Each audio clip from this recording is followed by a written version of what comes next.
buenas tardes. Hace unos años, bastantes, cuando hice mis primeros pesitos, le pagué un viaje a mi papá y a mi mamá. Yo no tenía pasaporte. Le pagué un viaje a mi papá y a mi mamá a Europa. Un día me llama mi papá y me da las gracias por teléfono y me dice una serie de cosas. Al día siguiente me llama mi mamá, llorando. Mi papá había muerto de un paro cardíaco en un hotel en Sevilla. Nadie le hizo reanimación cardiopulmonar ni RCP. Rápidamente me dieron el pasaporte, fui a buscar el cuerpo y a mi mamá llorando. Cuando volví, aguanté todo lo que pude. Llegaron las vacaciones, me fui a la costa, acá a la Lucila del Mar, y en el día 14 de vacaciones me empecé a sentir un poco mal. Claro, soy médico, así que hice lo que no recomiendo, me automediqué.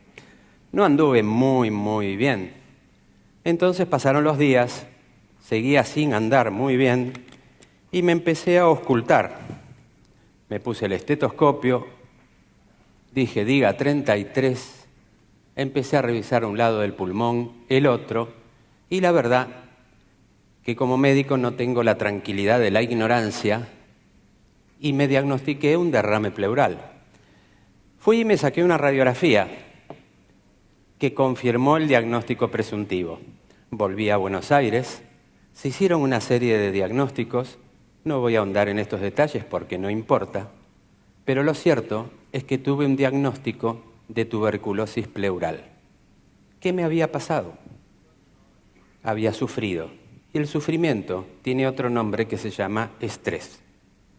El estrés tiene alarma, resistencia y agotamiento. Aguanté todo lo que tenía que aguantar, hasta el momento en que no aguanté más, me fui de vacaciones, me relajé, y ahí usted puede tener un infarto, un accidente cerebrovascular, una convulsión, inmunodepresión, como en mi caso, y alguna infección. ¿Qué es lo que sucedió? Estrés que se hizo crónico y se sostuvo en el tiempo. ¿Qué es el estrés? El estrés es una relación entre cargas versus resistencia. Y la verdad que hay algunos medicamentos que son muy útiles para trabajarlo. Podemos ejemplificarlo con una balanza. De un lado de la balanza están las cargas que debo resistir y del otro lado mi capacidad de resistencia. Cuando las cargas superan mi capacidad de resistencia, aparecen síntomas.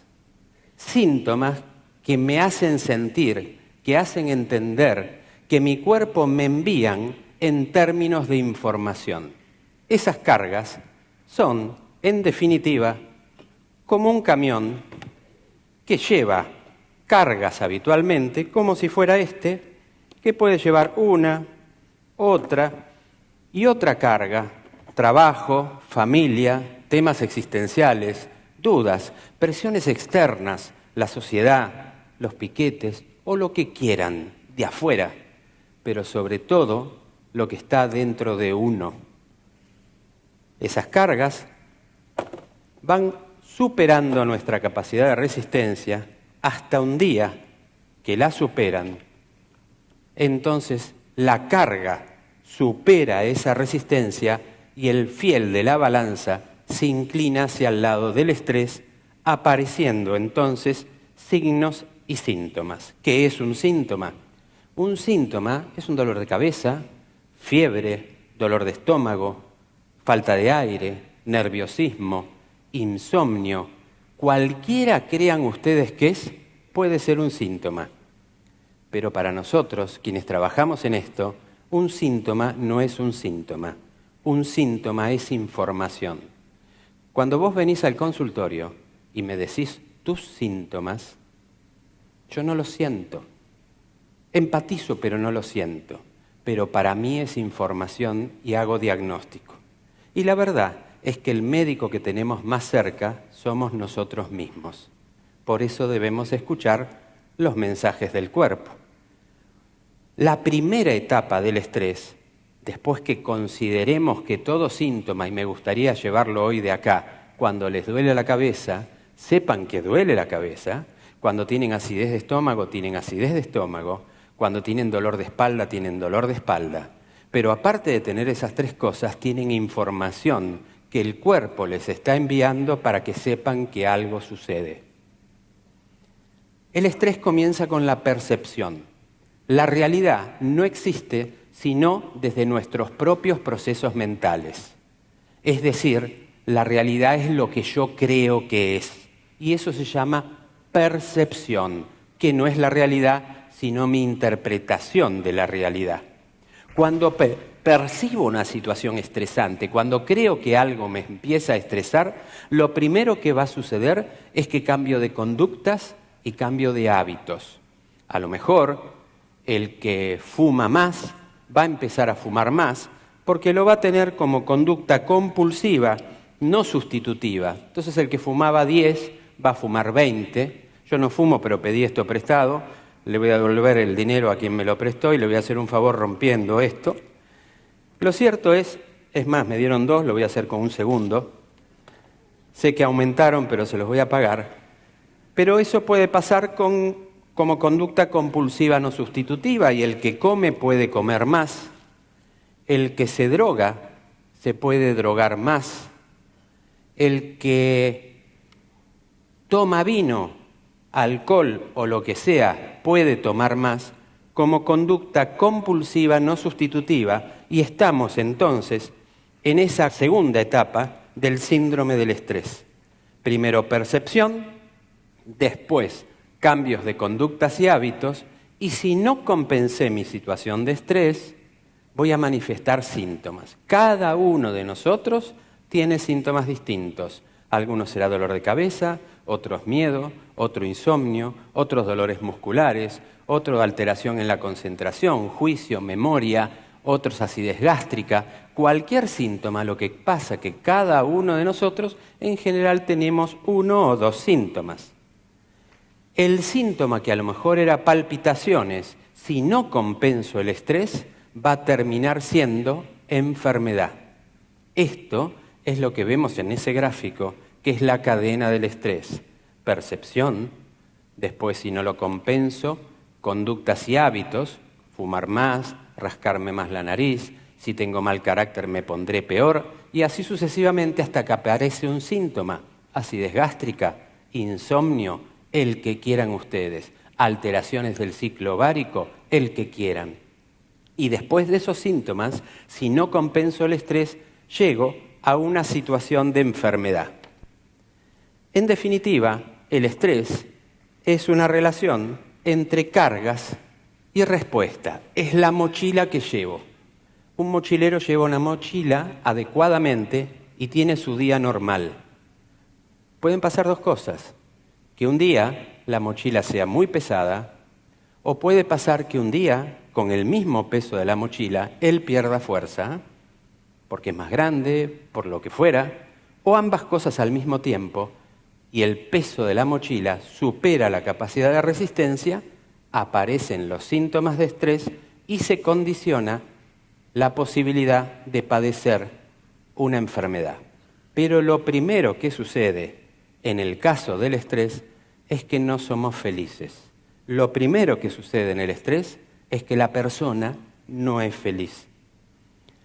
¿Cómo se aborda el tratamiento del estrés? Hay muchas cosas para hablar.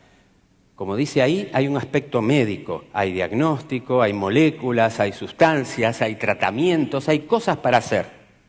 También hay cuestiones conductuales, psicológicas, cognitivas, también hay cosas para hacer. Y también, quizás, la frontera final del manejo del estrés es la filosofía con la cual abordamos la vida, abordamos nuestros proyectos, abordamos nuestra realidad. Vamos a nombrar una herramienta de manejo del estrés de las tantas que hay, que se llama meditación. Meditar es un proceso normal. Meditar no es algo esotérico, extraño o religioso, aunque el proceso psicobiológico de la meditación pueda tener trascendencia espiritual. La meditación es un proceso biológico. Ya en el año 1800, Joseph Gall desarrolló una pseudociencia que se llamaba frenología, en la cual decía que distintas partes de la cabeza tenían distintas funciones. La cuestión es que no fue exactamente como los frenólogos decían, pero hoy sabemos ciertamente que el cerebro tiene áreas que se especializan en determinadas funciones. Y tenemos dos hemisferios, el derecho y el izquierdo. No hay uno más importante que el otro, los dos son por igual importantes. Son como las dos alas de un pájaro, pero tienen funciones discretamente diferentes.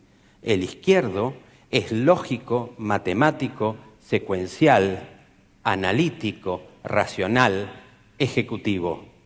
Y tiene una particularidad, tiene una suerte de reloj, porque él, el hemisferio izquierdo, conoce el paso del tiempo, tiene relación con el tiempo. El derecho, por su parte, es un hemisferio que tiene funciones holísticas, generales, intuitivas, emocionales, creativas, musicales, espirituales. Repito, somos la unión de los dos. Este hemisferio no conoce el reloj, el izquierdo sí. ¿Les pasó alguna vez que se quedaron extasiados mirando, no sé, una vela o mirando una fogata y se quedaron así como sonsos durante unos minutos? Un fogón en la playa y como que el tiempo no pasó. ¿Les pasó? Nos pasó a todos, que nos quedamos así como sonsos mirando el fuego. En ese momento estábamos meditando. El hemisferio izquierdo, racional, matemático, siempre mete pensamientos intrusivos. Meditar es setear la atención del hemisferio izquierdo en un objeto focal. Cuando eso sucede y mi hemisferio izquierdo se concentra, mi hemisferio derecho, que no tiene reloj, entra en una situación de éxtasis que se denomina meditación, donde bajan las sustancias tóxicas en sangre y esto científicamente está medido. ¿Cuál puede ser este objeto? Una vela, el fuego, puede ser una rueda ceremonial tibetana, puede ser un mandala tibetano, puede ser las cuentas del rosario, independientemente de la existencia de Dios o no, pero la secuencia repetitiva del rosario es un hecho que hace que el hemisferio izquierdo se concentre en ese punto y el derecho trabaje libremente. Eso se denomina meditar y es sumamente beneficioso. Los voy a invitar a hacer una sublingual, como si fuera un ansiolítico sublingual de meditación, si es que tienen ganas. Nos va a llevar un minuto. Pónganse cómodos, apoyen los pies sobre el piso, lo más cómodo posible. Cierren los ojos por un instante y vayan siguiendo mentalmente mi voz. Respiren lentamente por la nariz, no usen la boca. Inspiren hondo, profundamente, llevando el aire a una respiración abdominal, la respiración del bebé, hinchando la panza. El aire ingresa y el aire sale. El aire ingresa y el aire sale. Cada uno lo hace a su ritmo, a su tiempo.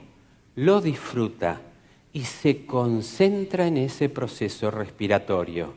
Imagina con su mente, en forma profunda y vívida, cómo ingresa esa columna de aire que pasa por la nariz, por la garganta, por la tráquea, va a los pulmones y expande las bases pulmonares, oxigenando vitalmente nuestro cuerpo. Exhalan el aire.